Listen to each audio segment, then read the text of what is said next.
Ғылыми ортаның маңызы. Имам Ғазали өмірінен алынған ғибратты әңгімелер. Жас Ғазалидің ғылыми білімге деген ұмтылысы Нишапур медресесінің алғашқы дәрістерінен-ақ айқын көріне бастады. Көзіндегі ғылымға деген сүйіспеншілік сәулесі ұстаздардың назарын аударды. Ғылымға қаныққан сайын өзіне деген сенімділігі артып, фиқх, кәлам, хадис дәрістері бойынша өзге шәкірттерден оқ бойы озып, ғылыми пікірталас тәсілінде өтетін дәрістерге белсене қатысты. Мұнда логика, даналық, философиядан көп пайдалы дүние үйренуге тырысып, ғұлама Жуайнидің кәлам сабақтарын асыға күтетін.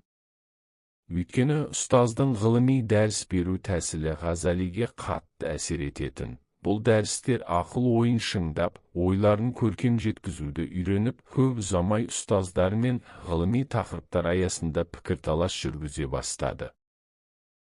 Оның шешендік өнерді жетік меңгеруі, мәселелерді талқылауда ғылыми стильге арқа сүйуі, тақырыптарды әртүрлі мысалдар арқылы жеткізе алуы медресенің ең озық шәкірттерінің біріне айналдырды. Ғылыми пікірталасқа төселіп, ғылым әлеміндегі алғашқы баспалдақтарға батыл қадам жасап, ғылым биігіне көтеріле бастады. Күн сайын ұстаздармен жаңа тақырыптарды талқылап, ғылымның әртүрлі қырларын үйренуге қызығушылық танытты. Бір күні үлкен ұстаз Жуайни бөлмесіне шақыртты. Жуайни бөлмесінің әр бұрышы кітаптарға толы екен. Жас Ғазали сөрелерде кітаптарға таңдана қарады. Ұстаз оған: «Қалайсың, балам?» деді.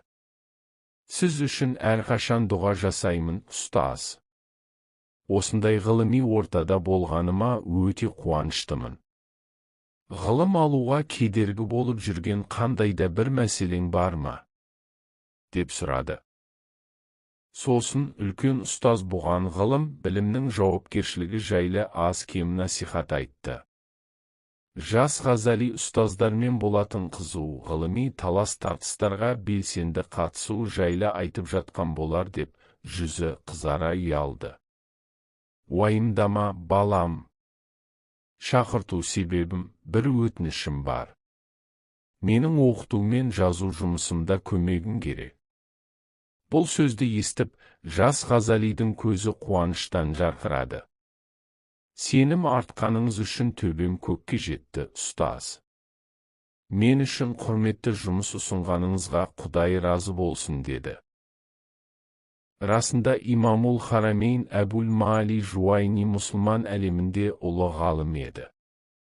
Ол бір кезде Ер-Тұғырыл бидің уәзірі Кундуридің жақтастары арасындағы қақтығыстарға байланысты Нишапурды тастап, Хиджазға барып, онда 4 жыл ғылыми алқалар ұйымдастырып, ғылыми пікірталастарға қатысып, үлкен атаққа ие болған.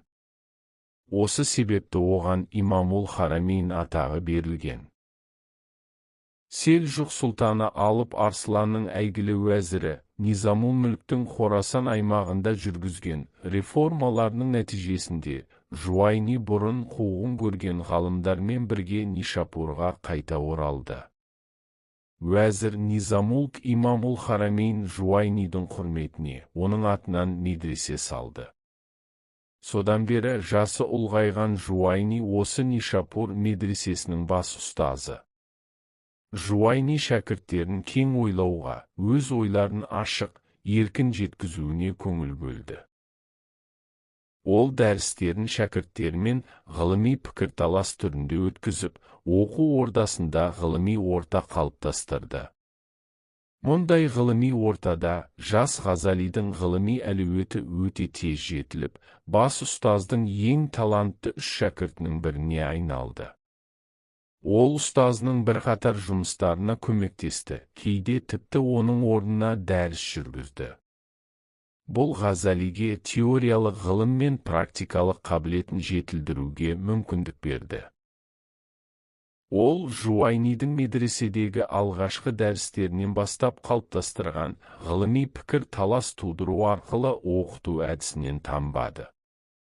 Ғазали де шәкірттердің сұрақ қою мен жауап талап ету қабілеттерін дамытты.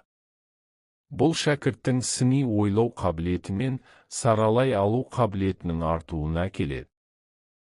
Ғазали медреседегі ұстаздарының ұсыныстары мен қолдауына сүйене отырып, ғылымның шексіз тереңіне сүңгіп, ғылым іздену жолында табандылық танытты. Анда-санда Туз қаласына хат жіберіп, оқуы мен өз жағдайы туралы хабар беретін. Ғалымдар жүректердің дәрігерлері. Ғалымдар өсіп жетілу үшін ғылыми орта керек. Сарғайған парақтар сыры бейне арнасы.